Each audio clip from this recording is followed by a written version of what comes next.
Hello friends, welcome back to my channel.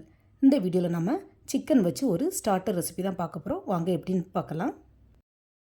நிறைய friends இன்னும் நம்ம சேனலை சப்ஸ்கிரைப் பண்ணாமலே பார்த்துட்ருக்குறீங்க. ஸோ ப்ளீஸ் சப்ஸ்கிரைப் பண்ணிவிட்டு பாருங்கள். அப்போ தான் நான் போடுற வீடியோஸ் எல்லாமே மிஸ் ஆகாமல் உடனே உங்களுக்கு நோட்டிஃபிகேஷனில் வரும். ஃப்ரெண்ட்ஸ், நாம் இன்றைக்கி KFC ஸ்டைலில் சிக்கன் பாப்ஸ், அதாவது சிக்கன் பாப்கார்ன் தான் பார்க்க போகிறோம். அதுக்கு நான் கொஞ்சம் போன்லெஸ் சிக்கன் எடுத்துருக்கிறேன். கொஞ்சம் பெரிய பீஸாக தான் இருக்குது. இதை சின்னதாக இந்த மாதிரி கட் பண்ணி எடுத்துக்கலாம்.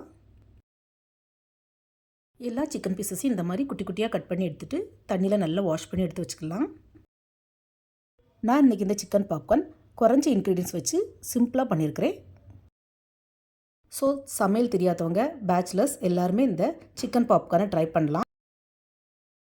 வாஷ் பண்ண இந்த சிக்கனை ஒரு பவுலில் சேர்த்துக்கலாம். அதில் கொஞ்சம் சிக்கனுக்கு தேவையான உப்பு, கொஞ்சமாக பெப்பர் பொடி, கொஞ்சமாக ரெட் சில்லி பவுடர், அப்புறம் கொஞ்சம் கார்லிக் பவுடர். இது நல்ல ஃப்ளேவர் கொடுக்கும். ஸோ கார்லிக் பவுடர் ஸ்கிப் பண்ணாமல் ஆட் பண்ணிக்கோங்க. கார்லிக் பவுடர் இல்லைனா நீங்கள் கார்லிக் பேஸ்ட் கூட ஆட் பண்ணிக்கலாம்.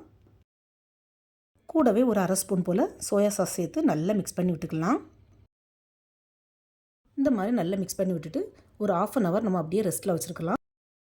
நம்ம எவ்வளோக்கு எவ்வளோ சிக்கனை மேரினேட் பண்ணி ரெஸ்ட்டில் வைக்கிறோமோ அவ்வளோக்கு அவ்வளோ சிக்கன் டேஸ்ட்டும் கொடுக்கும், சாஃப்ட்னஸும் கொடுக்கும். இப்போ ஒரு பெரிய பிளேட் அல்லது பவுல் எடுத்துக்கலாம். அதில் கொஞ்சம் கார்ன்ஃப்ளவர் சேர்த்துக்கலாம். எந்த அளவுக்கு கார்ன்ஃப்ளவர் எடுத்துருக்கோமோ அதே சேம் குவான்டிட்டிக்கு மைதாவும் சேர்த்து இதை நல்லா மிக்ஸ் பண்ணி விட்டுக்கலாம். நான் இந்த மாவில் சால்ட்டு, பெப்பர் பவுடர் எதுவுமே சேர்க்கலை. உங்களுக்கு தேவைப்பட்ட கொஞ்சமாக ஒரு பிஞ்ச் போல் ஆட் பண்ணிக்கலாம். ஆல்ரெடி சிக்கன் மேரினேட்டுக்கு நான் நிறைய பெப்பர் தூளும் மிளகாத்தூளும் சேர்த்துருக்கிறேன். அதனால தான் இதில் ஆட் பண்ணலை. இப்போ சிக்கனும் மேரினேட் பண்ணி ½ அன் ஹவருக்கு மேலே ஆகிட்டு இந்த பீசஸை கொஞ்சம் கொஞ்சமாக எடுத்து இந்த மாவில் போட்டு நம்ம டஸ்டிங் பண்ணி எடுக்கணும். இந்த சிக்கன் பீசஸில் மாவெல்லாம் நல்லா ஒட்டினதுக்கப்புறமா கையில் எடுத்து நல்லா உதறி எடுத்துக்கணும். ஏன்னா இதில் சுத்தமாக மாவு ஒட்டி இருக்கக்கூடாது. அதாவது இந்த சிக்கன் பீசஸ்லாம் மாவு ஒட்டின மாதிரி இருக்கணும், ஒட்டாத மாதிரி இருக்கணும். ஸோ அதை மட்டும் கொஞ்சம் கவனமாக பார்த்துக்கோங்க ஃப்ரெண்ட்ஸ். அப்படி இல்லைன்னா மொத்தமாக நீங்கள் அவ்வளோ பீசஸையும் எடுத்து ஒரு ஜல்லடை வச்சு கூட அரிச்சு எடுத்துக்கலாம். இப்போ கையை நல்லா இந்த மாதிரி உதறிட்டு அந்த பீசஸ் அவ்வளோத்தையும் அப்படியே தண்ணியில் போட்டு நம்ம டிப் பண்ணி எடுக்கணும். தண்ணியில் டிப் பண்ணிவிட்டு உடனே எடுத்துடணும். ஆனால் அதே சமயம் தண்ணி இதில் சுத்தமாக ஒட்டியிருக்கக்கூடாது. இப்போ தண்ணியிலேருந்து எடுத்த அதே சிக்கன் பீசஸை திரும்பவும் அதே மாவில் போட்டு நல்லா டஸ்டிங் பண்ணி எடுக்கணும். ஸோ இந்த மாதிரி ஒவ்வொரு பீசஸும் நமக்கு நல்ல திக்காக கிடைக்கும். பார்க்க சீனி பவுடரில் டிப் பண்ணி எடுத்த மாதிரி இருக்கும். ஸோ சிக்கன் பீசஸ் வெளியில் தெரியாமல் இந்த மாதிரி நல்லா கோட் பண்ணி எடுத்துக்கணும். இந்த மாதிரி டபுள் கோட்டிங் பண்ணி எடுத்ததுக்கப்புறமா சிக்கன் பீசஸை ஒரு பிளேட்டில் வச்சு கொஞ்சம் நேரம் ஒரு 5 to 10 மினிட்ஸ் அப்படியே ரெஸ்ட்டில் வச்சுருக்கலாம். அப்போ தான் அந்த மாவு மசாலா எல்லாம் சிக்கனில் நல்லா இறுக்கி பிடிச்சி மாவு எதுவுமே எண்ணெயில் நம்ம ஃப்ரை பண்ணும்போது உதிராமல் வரும். இதே மாதிரி மற்ற சிக்கன் பீசஸையும் டபுள் கோட்டிங் பண்ணி எடுத்து வச்சுக்கலாம். ஃப்ரெண்ட்ஸ், இது பார்க்குறதுக்கு தான் ரொம்ப கஷ்டமாக தெரியும். பட் பண்ணுறது ரொம்பவே ஈஸி. குறைஞ்ச இன்க்ரீடியன்ஸ் வச்சு தான் நம்ம பண்ணுறோம். அதே நேரம் டேஸ்ட்டும் செம்மையாக இருக்கும். யாருக்கு பிடிக்கலையோ நம்ம வீட்டு கிட்ஸுக்கு கண்டிப்பாக பிடிக்கும். ஸோ மறக்காமல் நீங்களும் ட்ரை பண்ணி பாருங்கள் ஃப்ரெண்ட்ஸ்.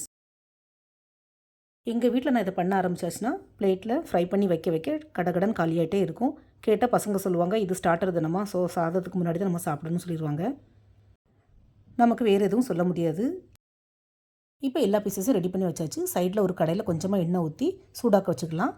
எண்ணெய் சூடானதும் கொஞ்சம் கொஞ்சமாக போட்டு ஆயிலில் ஃப்ரை பண்ணி எடுத்துக்கலாம். ஆயில் ஃப்ரை பண்ணுறதுக்கு பார்த்திங்கன்னா ரொம்ப ஊற்ற வேண்டாம். சிக்கன் மூழ்கிற அளவுக்கு ஆயில் ஊற்றினாலே போதும். சிக்கன் ஆயிலில் போட்ட உடனே கிளறி கொடுக்காம கொஞ்சம் டிரான்ஸ்பரண்ட் ஆனதுக்கப்புறமா இந்த மாதிரி கிளறி கொடுத்தா சுத்தமாக மாவு ஒட்டவே செய்யாது, அதே மாதிரி உதிரவும் செய்யாது.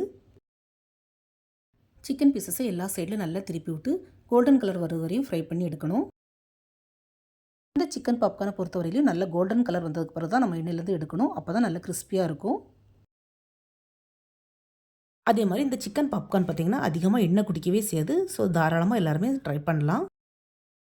பாருங்கள், சிக்கன் பீசஸ் ஒன்று ஒட்டவே இல்லை. அதே நேரம் நல்ல கோல்டன் கலரும் வந்துடுச்சு. இப்போ நம்ம எண்ணெயிலேருந்து எடுத்துடலாம்.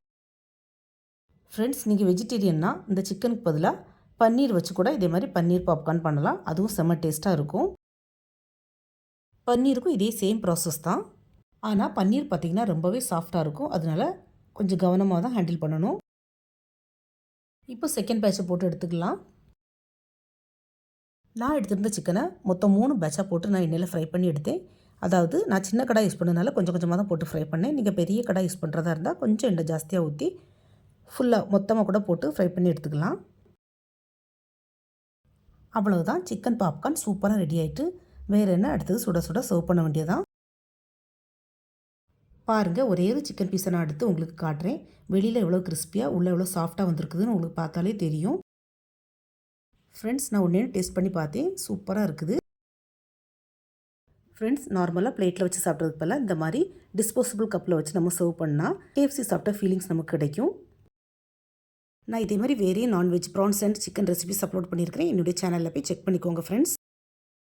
இந்த சிக்கன் பாப்கார்னுக்கு மயோனிஸ் அல்லது டொமேட்டோ கெச்சப் செம்ம காம்போவாக இருக்கும். ஸோ நீங்களும் இந்த வீடியோ பார்த்ததோட விடாமல் கண்டிப்பாக வீட்டில் ட்ரை பண்ணி பாருங்கள் ஃப்ரெண்ட்ஸ். இந்த வீடியோ பிடிச்சிருந்தால் மறக்காமல் நம்ம சேனலை லைக், ஷேர் அண்ட் சப்ஸ்கிரைப் பண்ணுங்கள்.